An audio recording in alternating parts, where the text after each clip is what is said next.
Noticentro 1, CMI.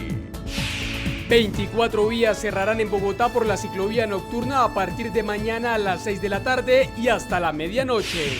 Redadas en cárceles del país encuentran armas, celulares y hasta un erizo utilizado como talismán de poder.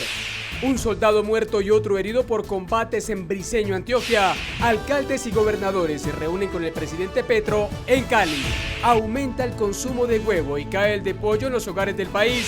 Fiscalía firma acuerdo de inmunidad con Day Vázquez a cambio de sus aportes en el caso contra Nicolás Petro. Acalorado debate de control político al canciller en el Senado por el tema de los pasaportes. Primer paquete de inversión de los grandes empresarios en La Guajira. Histórico acuerdo en la COP28. Países se comprometen a iniciar transición para alejarse de los combustibles fósiles. Con Luisa Tobo. Muy buenas tardes, bienvenidos a Noticentro 1 CMI. Mañana, a partir de las 6 de la tarde, será la ciclovía nocturna en Bogotá. Nicolás Romero, ¿cuántas y cuáles vías van a cerrar y hasta qué hora? Buenas tardes. Hola, ¿qué tal, Luisa? Buenas tardes para usted y para toda nuestra audiencia. La Alcaldía Mayor de Bogotá confirmó que el día de mañana se llevará a cabo una nueva jornada de ciclovía nocturna. Esa jornada que normalmente se realiza en la temporada de diciembre para poder hacer ese recorrido de luces. Por ello se van a cerrar 24 vías principales de la capital de la República a partir de las 6 de la tarde y hasta la medianoche. Algunas de ellas las van a ver a continuación en sus pantallas. Avenida Boyacá entre las carreras 24 y la calle 170, desde el sur de Bogotá hasta el norte de la capital. La calle 26 entre Carrera Séptima y el Monumento de Reyes, eso es pasando la avenida Ciudad de Cali. La calle 170 entre las avenidas Boyacá y la Carrera Novena. También la Carrera Novena entre calle 116 y calle 170. La Carrera 15 entre calle 72 y calle 127. Y la Carrera Séptima, una de las más tradicionales para esta jornada de ciclovía nocturna, entre las calles 10ª y la calle 116. Recordemos, esos cierres van a tener lugar desde las 6 de la tarde hasta la medianoche. Cambiamos de tema porque la alcaldesa mayor de Bogotá se pronunció a través de su cuenta de X sobre esa condena que se conoció de 40 años al asesino de Javier Ordóñez, hechos que tuvieron lugar en el estallido social y que derivaron en varias problemáticas de orden público como la muerte de 13 jóvenes en la capital de la República. Escuchemos a continuación el trino de la alcaldesa. En esos hechos, la Policía Metropolitana desobedeció y desconoció las instrucciones y protocolos de la alcaldía que expresamente prohíben el uso de armas letales en protestas y además violó sus propias normas de conducta, por ejemplo, impidiendo ser reconocidos y actuando incluso de civil y por fuera de la ley, no reportando el uso de sus armas y su disposición en armarillos y alternando la escena de los crímenes cometidos, violando los derechos humanos de quienes protestaban y asesinando a 13 jóvenes. Además de las críticas a la policía, también se refirió al entonces presidente Iván Duque sobre el actuar que tuvo el expresidente en esos hechos que tuvieron lugar en la capital de la República. Recordemos el estallido social del año 2020. El presidente de la República, Iván Duque, desconoció a la alcaldía, las familias de los jóvenes y la ciudadanía y respaldó ciegamente a la policía. Fue a visitar vestido de policía un CAI para reiterar de qué lado tomaba partido. Por ahora es toda la información desde el occidente de Bogotá. Me despido, Nicolás Romero para Noticentro 1 CMI. Nicolás, muchas gracias. Las autoridades realizaron un mega operativo en varias cárceles del país. Estilo Vengas, ¿qué fue lo que encontraron? Buenas tardes. Así es, Luisa y televidentes, una mega operación porque es la más grande del 2023 en contra de la extorsión. Más de 2.000 uniformados de diferentes especialidades como el Gaula de la Policía, la Dijín y el IMPEC. Según las autoridades, fueron en total 18 centros carcelarios los intervenidos. Encontraron más de 577 celulares, 709 SIM card y más de 458 armas de fuego. Incautamos una especie exótica en un centro de reclusión, en la cárcel de Bellavista, un erizo albino que poseía un recluso. Creemos que la tenencia de esta especie tiene que ver con cierto mensaje de poder al interior. Nos llevamos también una sorpresa cuando los investigadores encuentran a alias Mono en la cárcel modelo de Barranquilla, que estaba extorsionando en ese preciso instante cuando llega la policía y el IMPEC a una persona en Barranquilla.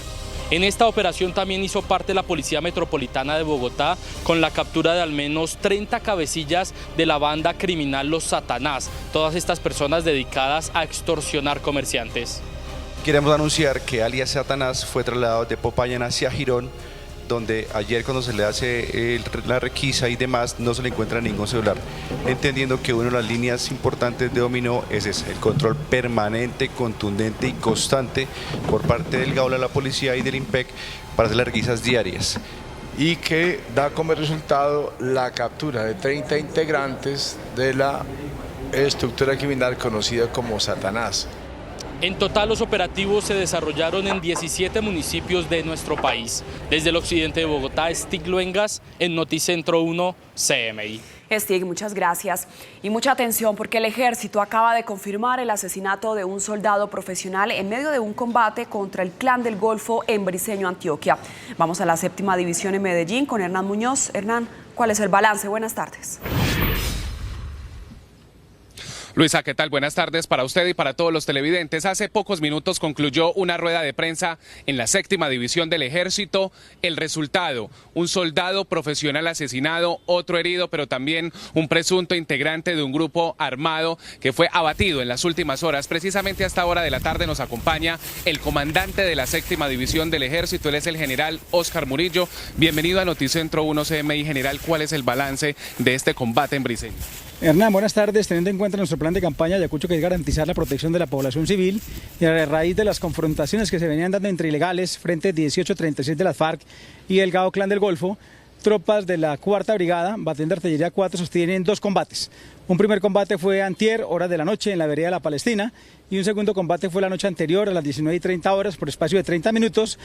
Ahí, infortunadamente, en ese combate perdimos a un hombre y tenemos otro soldado herido, y en el registro efectuado en la madrugada de hoy se confirma la muerte en desarrollo de operaciones militares de un integrante de la subestructura Julio César Vargas y la incautación de armas tipo fusil. Es el balance que entrega a esta hora de la tarde el comandante de la 7ª división del Ejército. Son casi 200 hombres que hacen presencia en este municipio antioqueño. Recordemos que en las últimas horas el Ministerio de la Defensa hizo presencia allí, pero hoy también se ha confirmado la denuncia revelada por Noticentro 1 CMI ayer en el municipio de Campamento. 10 personas fueron secuestradas por las disidencias de las FARC, un secuestro extorsivo. Además, 8 de ellas pertenecen a una empresa de desminado civil humanitario, y estamos con Oswaldo Zapata, él es el secretario de Seguridad de Antioquia. Secretario, bienvenido a Noticentro 1 CMI. ¿Cuál es el balance? Bueno, en relación con este asunto en Campamento, tiene que ver es con una retención, un secuestro que se produce en el momento en el que retienen 4 vehículos, 3 de Alotrost, 1 de MAP OEA en el municipio de Campamento, equipos de trabajo dedicados al desminado humanitario en la zona. Se trataría pues entonces de una situación en la que las disidencias del Frente 36 de las FARC hacen una exigencia económica de unos $1.200 para la recuperación o entrega de cada uno de esos 4 vehículos. Sin embargo, pues a la postre ellos vuelven a entregar los vehículos. Las personas que inicialmente fueron abordadas por estos delincuentes se encuentran fuera de peligro, y es el reporte que tenemos desde la Secretaría de Seguridad y Justicia. Señalar que frente a estos hechos y los demás de acciones delincuenciales por parte de las disidencias de las FARC, la Gobernación de Antioquia mantiene vigentes los ofrecimientos de recompensas de hasta 100 millones de pesos para quien proporcione información que conduzca a la ubicación y captura de alias Leo Firu, y lo mismo por alias Primo Gay, cabecillas de este Frente 36 de las disidencias de la FARC. Secretario, curiosamente las disidencias de las FARC aducieron que se había tratado de una equivocación. Pues eso es al parecer lo que ocurrió allí en territorio, muy seguramente a raíz de la visibilidad que tuvo el asunto hacia la opinión pública el día de ayer, pero hay que señalar que este hecho pues se suma a muchos otros de extorsiones, de amenazas, de instalación de artefactos explosivos improvisados, de constreñimiento contra la población civil en algunos municipios del norte y del nordeste antioqueño por parte de las disidencias de las FARC, todos hechos que se constituyen en delitos por parte de esta estructura ilegal, pero al mismo tiempo presuntas violaciones o de alguna manera vulneraciones pues a eso que acordaron con el gobierno nacional en el marco del cese al fuego. Secretario, gracias por recibirnos en Noticentro 1 CMI. Es el balance que se entrega de los municipios de Briceño y Campamento. Vamos a cambiar de tema porque ahora las autoridades concentran su atención en el centro de Medellín. Un incendio dejó por lo menos 20 locales afectados en un reconocido sector comercial que además la gente visita mucho por estos días, El Hueco. Todo ocurrió en segundos. En medio de la multitudinaria asistencia que atrae el comercio paisa, una tragedia llegó. El fuego se propagó en 4 pasajes comerciales y la solidaridad no se hizo esperar. Decenas de personas sumaron esfuerzos para controlar las llamas. Impresionante, aquí todo, o sea, aquí El Hueco es un solo bloque cuando se trata de solidaridad. Aquí la gente no escatimó espacio, ni tiempo, ni su riesgo de ninguna orden. Aquí, por ejemplo, cuando empezaron a aparecer extintores que yo los pasaba, la gente que estaba al frente, había gente que era el de Metro Hueco, gente de arriba casi de San Andresito.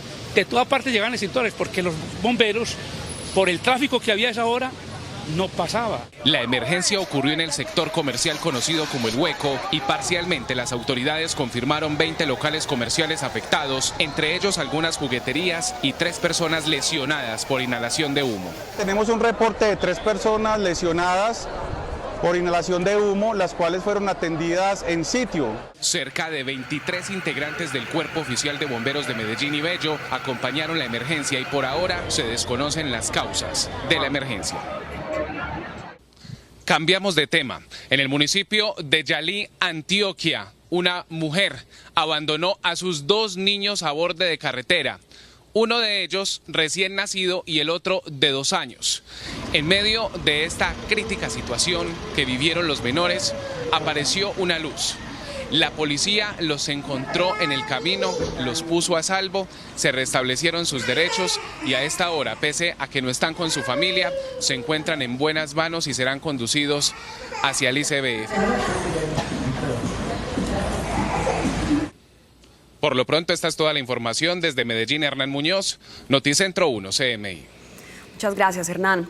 Se hizo justicia por Michelle Dayana. En las últimas horas fue enviado a la cárcel Harold Echeverry, el presunto feminicida de la menor de 15 años asesinada en Cali el pasado 7 de diciembre. Valentina Villegas tiene los detalles de la audiencia. Valentina, adelante. Luisa y televidentes, buenas tardes. Pues durante la audiencia de legalización de captura que tuvo lugar en la tarde de ayer, el presunto agresor de Michelle Dayana aceptó los cargos imputados por la Fiscalía. Durante la audiencia de legalización de captura, un juez de control de garantías envió a la cárcel a Harold Andrei Echeverry, de 40 años, quien sería el presunto responsable del feminicidio de Michelle Dayana González, la menor de 15 años asesinada al interior del taller de mecánica donde el implicado se desempeñaba como vigilante en el barrio San Judas, al oriente de Cali, el pasado 7 de diciembre. Después de que se produce su captura y se presenta ante el juez de control de garantías, se le imputaron los delitos de feminicidio agravado y hurto calificado y agravado. Ante la solicitud de la Fiscalía, el juez de control de garantías decidió que el presunto agresor debe cumplir esta medida de aseguramiento en establecimiento carcelario. Los elementos materiales probatorios y la evidencia física recaudados por los entes investigadores dan cuenta que el implicado abordó a la menor, la incomunicó y luego la atacó. Posteriormente le causó la muerte, desmembró su cuerpo y lo ocultó en bolsas plásticas. Una vez cometido el ilícito, el capturado habría hurtado una motocicleta que se encontraba en el taller para huir del lugar. Los 2 delitos que le son imputados y que recientemente fueron aceptados por el implicado le representarían una condena de hasta 50 años de prisión. Durante la audiencia, Echeverry Orozco se declaró culpable por los delitos de feminicidio agravado y hurto calificado y agravado, acciones por las que pidió perdón a la familia de su víctima. Esperemos que haya sido de corazón, que haya pedido esa disculpa a la familia, al país, a las víctimas y pues la verdad un poco aliviado por la captura de él y que por fin va a pagar por los muchos crímenes que ha cometido y por el crimen de mi hija y espero que pues las autoridades competentes le den todo el peso a la ley. Cabe resaltar que los registros judiciales señalan que este hombre tiene 4 procesos abiertos por presuntos accesos carnales violentos a 3 menores de edad y 1 a una mujer en el año 2019.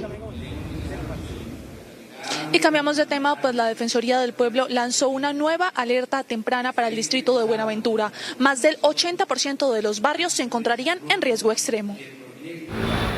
Una alerta temprana lanzada en las últimas horas por la Defensoría del Pueblo revela que la presencia en el territorio y el accionar violento de grupos armados ilegales como el Estado Mayor Central con su frente Jaime Martínez y la Segunda Marquetalia, el ELN, las Autodefensas Gaitanistas de Colombia y las bandas delincuenciales conocidas como los Espartanos, Chotas y La Empresa, a las que se suman nuevas organizaciones delincuenciales como los Chiquillos y Jalisco Nueva Generación, tienen a los habitantes de Buenaventura en el departamento del Valle del Cauca inmersos en una compleja situación. De los 136 barrios que tiene esta ciudad, en 102, es decir, el 82%, hay presencia de actores armados ilegales o delincuenciales.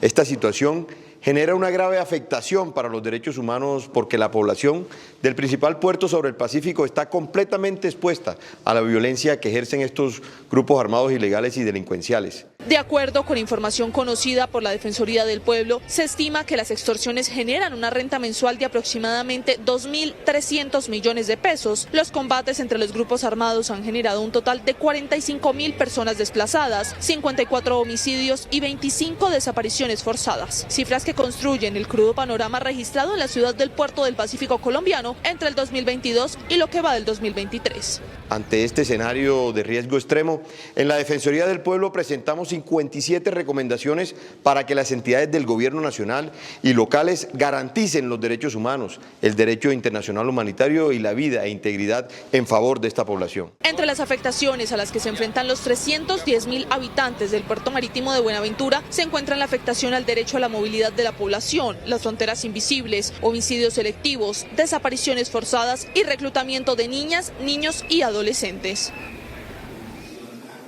Y en otra información, a esta hora me encuentro en el Centro de Eventos Valle del Pacífico, donde en pocos minutos, por primera vez, el presidente Gustavo Petro se reunirá con todos los alcaldes y gobernadores electos del país.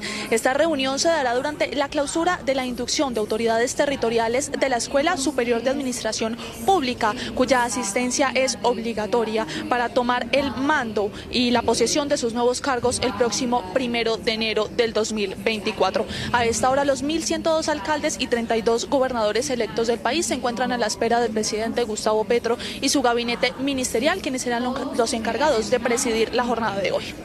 Luisa y televidentes, por el momento es la información desde el Centro de Eventos Valle del Pacífico. Valentina Villegas, Noticentro 1, CMI. Valentina, muchas gracias. Hacemos una pausa en Noticentro 1, CMI, pero al regresar, espere. Fiscalía concede inmunidad a Day Vázquez para que sea testigo en la investigación contra Nicolás Petro. Ya volvemos.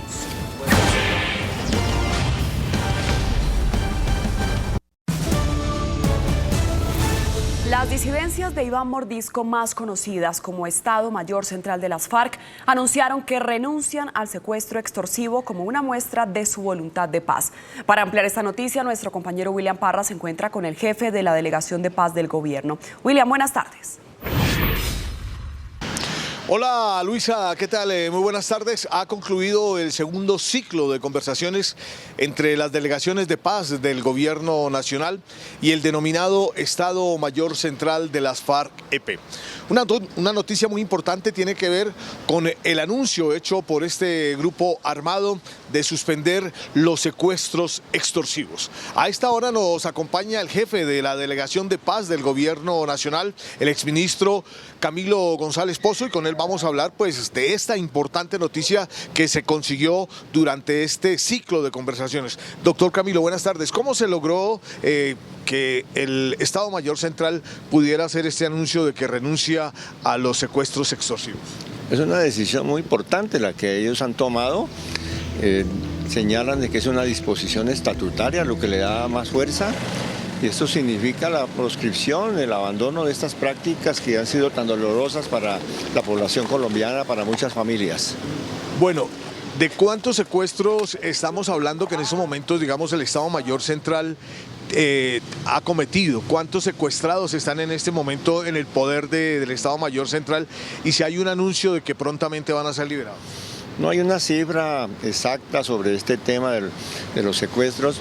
Pero la policía, según informaciones que tenemos, tiene un registro de 11 casos documentados que están en trámite y la Defensoría del Pueblo pasó una lista mucho más amplia, pero eso tendrá que ser establecido en el mecanismo de verificación que se ha conformado para el efecto. ¿Pero van a ser liberados estos 11 o los que de pronto pues se compruebe que efectivamente están en poder del Estado Mayor Central? No, el anuncio es que se abandona la práctica y que son liberados todos los que por alguna circunstancia tengan ellos retenidos por propósitos económicos. Bueno, en este momento también se activó ya el mecanismo de monitoreo y verificación. ¿Qué significa esto de cara a las negociaciones y a mantener el cese del fuego que termina en enero? El mecanismo de verificación que se instaló va a recoger el informe de un grupo especial que venía funcionando. Dentro de eso va a evaluar no solamente la situación de retenciones económicas o secuestros, sino todo tipo de circunstancias que se hayan presentado y presentará un informe para ver si eso nos sirve de insumo hacia la prórroga del cese al fuego después del 15 de enero. Algunos voceros del Estado Mayor Central han insistido en una denuncia, que es la posibilidad de que algunas unidades del Ejército estén trabajando con otros grupos armados. Frente a eso, ¿qué se dice? Ellos han presentado algunas denuncias en ese sentido y el compromiso es registrarlas, tomar nota de eso y tramitarlas con las autoridades correspondientes. ¿Ve usted las posibilidades entonces de que se siga avanzando en el próximo ciclo que se va a hacer en Bogotá y eso signifique que se pueda prorrogar el cese al fuego por más tiempo de 3 meses? Pues tenemos un avance y yo creo que se están creando circunstancias favorables para una prórroga después de enero, pero eso todavía pues, hay que evaluarlo, es mejor no anticiparse. ¿Se siente usted positivo, optimista de lo que viene pues, en esta negociación con el Estado Mayor Central, teniendo en cuenta los nuevos nombramientos y que, por ejemplo, va a ser un asesor de la mesa el segundo de este grupo, como es alias Calarca? El anuncio de que llegan a la mesa 3 máximos comandantes de esta organización, yo creo que fortalece, da más credibilidad al proceso y nos permite vislumbrar un futuro con más optimismo. Bueno, doctor Camilo, muchísimas gracias. Él es el jefe de la Delegación de Paz del Gobierno Nacional con el Estado Mayor Central de las FARC, anunciando pues estos acuerdos que se han logrado en el segundo ciclo de conversaciones con la guerrilla liderada por Iván Mordisco. Esa es toda la información desde el centro de Bogotá. Luisa, continúe usted con más Noticentro 1 CMI. Noticia en desarrollo en CMI. La Fiscalía le concedió un acuerdo de colaboración a Day Vázquez, ex esposa de Nicolás Petro, para que se convierta en testigo en la investigación sobre el lavado de activos que involucra al hijo del presidente Gustavo Petro. César Melo tiene los detalles de esta decisión. César, buenas tardes. Hola, muy buenas tardes. Pues fue la Fiscalía General de la Nación la que firmó un principio de oportunidad, es decir, un acuerdo de colaboración con Day Vázquez, la exesposa de Nicolás Petro, hijo del presidente Gustavo Petro. Y es que Vázquez decidió colaborar con la justicia y entregar detalles sobre ese caso de lavado de activos que involucra al hijo del presidente Petro.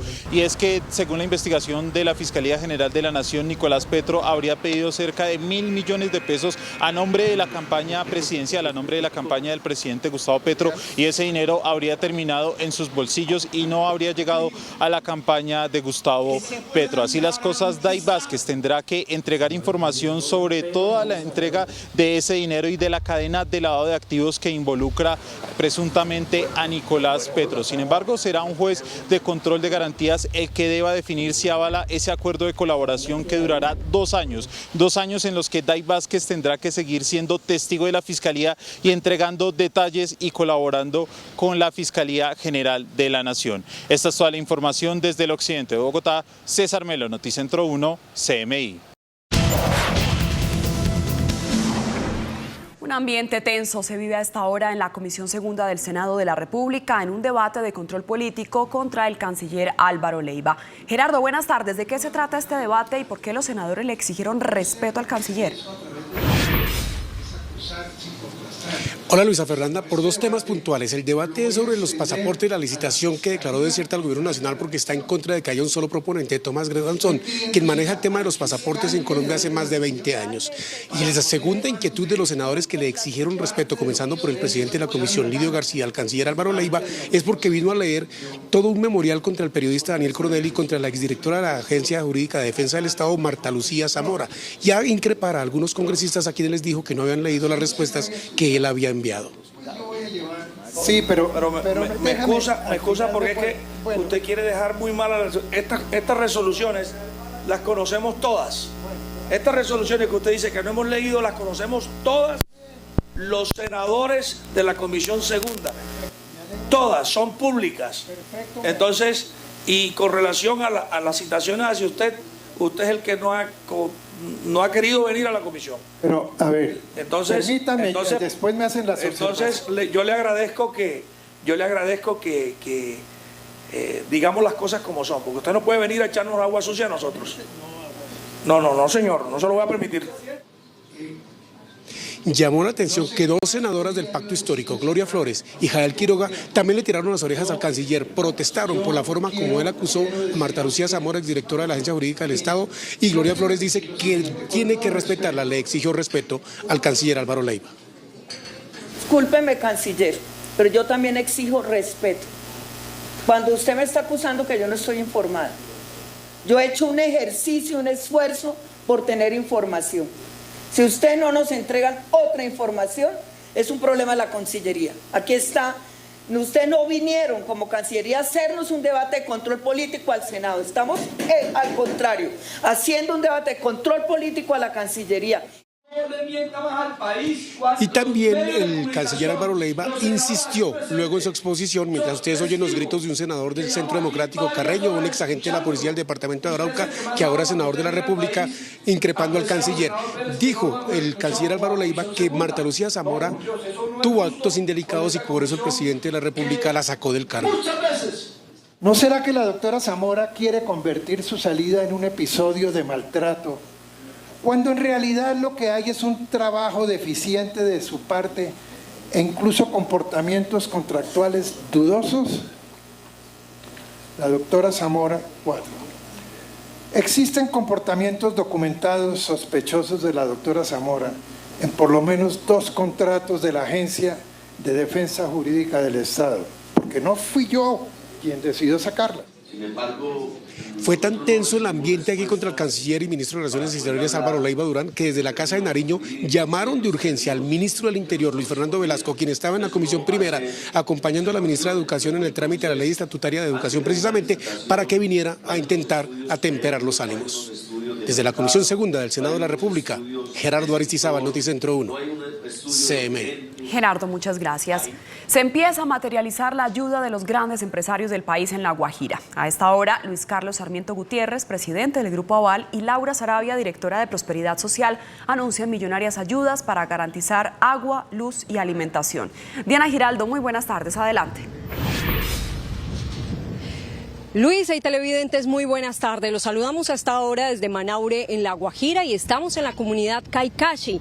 Aquí empieza Misión La Guajira. Se trata del primer paquete de ayudas financiado por algunos de los más grandes empresarios del país. Recordemos que hace aproximadamente mes y medio estuvieron reunidos con el presidente Gustavo Petro y aquí se empieza a materializar ese acuerdo.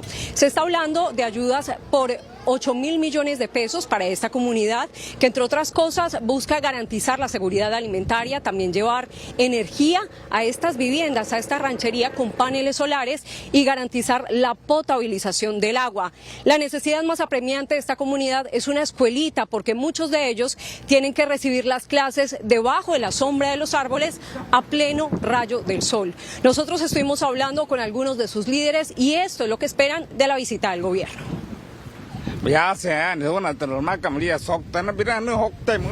Bueno, los niños reciben las clases por parte de los profesores debajo de las enramadas. Ya debajo de las enramadas ellos se ingenian, buscan la silla porque carecemos de pupitre. no hay pupitres, y así como ustedes pueden observar con las brisas, entonces muy incómodo para esos niños. El agua, nosotros no contamos con agua potable, sino con agua salada. Aquí los niños le están presentando mucha diarrea, me imagino que es por el agua. Nosotros tenemos un tanque, como pueden verlo, allá está, pero ese tanque no guarda el agua. Entonces digamos que así como usted puede ver hoy hay viento, pero mañana puede que no haya viento y a veces nosotros no tenemos agua de donde tomar. Además de hacer inversiones para lograr la potabilización del agua y también atender las necesidades de la comunidad en lo que tiene que ver con la escuelita para los más de 80 niños de la comunidad Caicachi, el gobierno nacional buscará impulsar los proyectos productivos para lograr que esta comunidad logre comercializar y exportar lo que tiene que ver con sus mochilas y mantas guayú. Es la información que originamos en directo desde Manaure, La Guajira, con la cámara de Juan Carlos Moreno. Diana Giraldo en Noticentro 1, CMI. Noticia en desarrollo en CMI. Mucha atención porque la Comisión de Acusación de la Cámara de Representantes abrió una investigación previa al presidente Gustavo Petro y ordenó la práctica de pruebas. La decisión se dio tras analizar una solicitud de la Fiscalía General de la Nación que pidió indagar al primer mandatario por presuntas irregularidades en la financiación de su campaña. Precisamente esta semana la defensa del primer mandatario había solicitado el archivo de los procesos en la célula legislativa. Teórico por el que comenzó. En Bolívar cayó una estructura criminal del Clan del Golfo dedicada a la extorsión. Entre los detenidos se encuentra el cabecilla. Tatiana Rodríguez con la información. Tatiana, buenas tardes.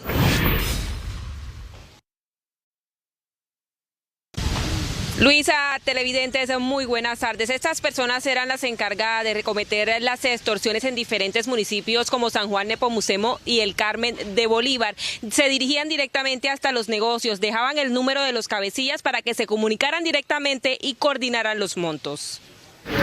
Carlos Alfonso Pérez Catalán, alias Mario Pérez, jefe de la zona en los Montes de María, y Jorge Luis Seña Garcés, alias Felipe, son dos de los 8 capturados que coordinaban las múltiples extorsiones en los municipios de María la Baja, San Juan Nepomuceno, San Jacinto, el Carmen de Bolívar y Zambrano. Y como resultado de 11 meses de investigación de nuestro grupo Gaula en el departamento de Bolívar, en coordinación con la Fiscalía General de la Nación, con la Infantería de Marina, logramos capturar mediante orden judicial 8 presuntos delincuentes de la subestructura del Frente Nicolás Urango de las AGC, dedicados a extorsionar a comerciantes y ganaderos en los diferentes municipios del departamento. Entre los capturados están alias Felipe y alias Mario Pérez. De acuerdo con las investigaciones, la estructura operaba llegando a los establecimientos y fincas, donde anotaban en un papel un número telefónico para que la víctima se comunicara directamente con los cabecillas y coordinar el monto a pagar. Estos presuntos criminales eran los encargados de coordinar los cobros y la modalidad de pagos.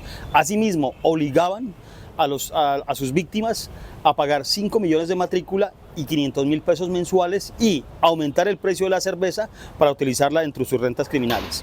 Teniendo en cuenta el actuar criminal, esta subestructura lograba recaudar mensualmente hasta 80 millones de pesos. Los 8 capturados fueron dejados a disposición de la Fiscalía General de la Nación por el delito de extorsión y posteriormente un juez les dictó medidas de aseguramiento.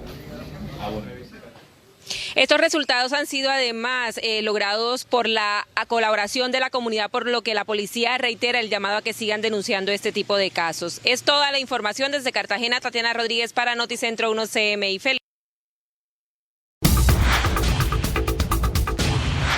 Los líderes de la Cumbre Climática de Naciones Unidas llegaron a un acuerdo en Dubái después de 2 semanas de arduas conversaciones. La COP28 llega a un acuerdo final que se fundamenta en iniciar una transición para dejar atrás los combustibles fósiles. Esto sucede tras 2 semanas de intensas negociaciones para contener el aumento de la temperatura y que no supere el 1,5 grados respecto a niveles preindustriales. We have confronted realities and we have set the world in the right direction. We have given it a robust action plan to keep 1.5 within reach. It is a plan that is led by the science. It is a balanced plan that tackles emissions, bridges the gap on adaptation, reimagines global finance and delivers on loss and damage.